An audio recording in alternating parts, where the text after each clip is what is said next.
So म आज हजुरको अगाडि चाहिँ नयाँ भिडियो लिएर आएको छु। यो भिडियो चाहिँ हजुरहरूले देख्न सक्नुहुन्छ जुन कि ट्रेन्डिङमा चलिरहेको छ अहिले टिकटकको चाहिँ फर यू पेजमा एकदम धेरै नै मैले देखिरहेको छु। सो मैले पनि केही ट्राई गरेको थिएँ, हजुरले फर्स्टमा देख्नु नै भयो। मैले पनि केही भिडियो फोटो चाहिँ एडिट गरेको थिएँ, कार्टुन इफेक्टमा राखेको थिएँ। सो त्यो कसरी गर्ने भनेर आज म यो भिडियोमा सिकाउँछु हजुरहरूलाई। जस्ट इन 1 क्लिक हजुरले बनाउन सक्नुहुन्छ, धेरै गाह्रो पनि छैन। सो हजुरहरूले यो भिडियो हेर्दै हुनुहुन्छ या लास्टसम्म हेरेर यो भिडियो मन पर्यो भने चाहिँ हजुरहरूले चाहिँ लाइक गरिदिनु होला र मेरो च्यानललाई सब्स्क्राइब गर्न नबिर्सिनु होला। आउने दिनमा यस्तै ट्रेन्डिङ टपिकहरुमा चाहिँ म भिडियो लिएर आउने छु। सो हजुरहरूले चाहिँ लास्टसम्म हेर्नु होला। सो धेरै ढिला नगरिकन यसमा Sushmita Bhattarai and you guys are watching my YouTube channel. So let's start the video. So फर्स्टमा चाहिँ हजुरहरूले प्रिक्वेल एपलाई चाहिँ ओपन गर्नु होला। त्यो एपलाई ओपन गरिसकेपछि चाहिँ हजुरले फर्स्टमा नै एआई इफेक्ट्सहरु देख्न सक्नुहुन्छ, जुन कि अहिले त्यो एपमा नयाँ आएको छ। सो हजुरले माथि चाहिँ क्रिएट एआई म्याजिक भनेर देख्न सक्नुहुन्छ, त्यसमा चाहिँ चेक इट नाउमा क्लिक गर्नु होला।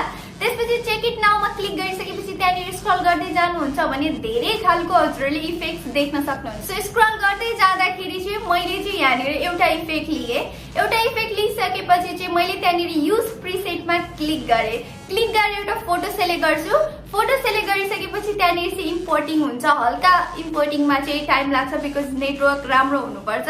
सो यसरी इम्पोर्टिङ भइसकेपछि चाहिँ फाइनली चाहिँ फोटो एडिट भइसकेको छ। लाइक कार्टुन इफेक्टमा चाहिँ हजुरहरूले त्यहाँनिर कार्टुन इफेक्टहरु देख्न सक्नुहुन्छ। अनि त्यसपछि यहाँनिर बिफोर एन्ड आफ्टर पनि हजुरहरूले लाइक स्क्रिनमा ट्याप गरिराख्नु भयो भने चाहिँ हजुरको चाहिँ बिफोर आफ्टर पनि त्यहीँनिर देखिन्छ।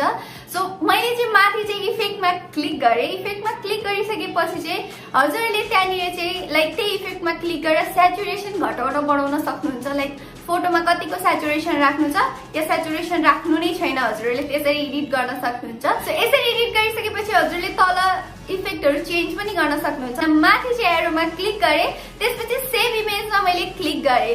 क्लिक गरिसकेपछि फेरि ब्याक आएर मैले एउटा अझै प्रिसेट चाहिँ सेलेक्ट गरेर मैले फेरि त्यसमा फोटो एड गरेर देखाउँछु। सो मैले अर्को प्रिसेट चाहिँ सेलेक्ट गरेँ। सेलेक्ट गरिसकेपछि त्यहाँनिर चाहिँ मैले एउटा फोटो पनि सेलेक्ट गरेँ।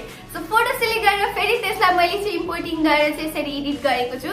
सो हजुरहरूले पनि यस्तै गरी एडिट गरेर सेभ गरेर चाहिँ हजुरहरूले अरू फोटोहरू यस्तै गरी कार्टुन इफेक्टमा चाहिँ हजुरहरूले राख्न सक्नुहुन्छ। यसरी राखिसकेपछि चाहिँ अहिले यो ट्रेन्डमा चलिरहेको छ। प्लस यसमा चाहिँ भिडियो कसरी बनाउने भनेर म हजुरलाई भन्छु। मैले यसरी फोटो एडिट गरिसकेपछि चाहिँ मैले चाहिँ क्यापकटमा गएर भिडियो फोटो सबै सेलेक्ट गरेर साउन्ड राखेर मैले भिडियो क्रिएट गरेको थिएँ। जस्ट इक्जाम्पलको लागि हजुरले यहाँनिर देख्न सक्नुहुन्छ मैले चाहिँ क्यापकटमा यसरी नै एडिट गरेको थिएँ।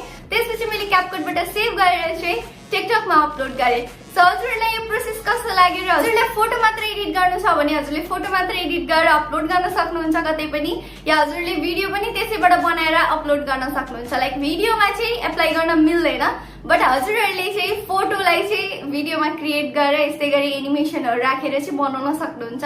सो आजको भिडियो कस्तो लाग्यो एक लाइक गरिदिनु होला र आउने दिनमा यस्तै खालको भिडियो लिएर आउनेछु। तबसम्मको लागि bye, take care, love you all.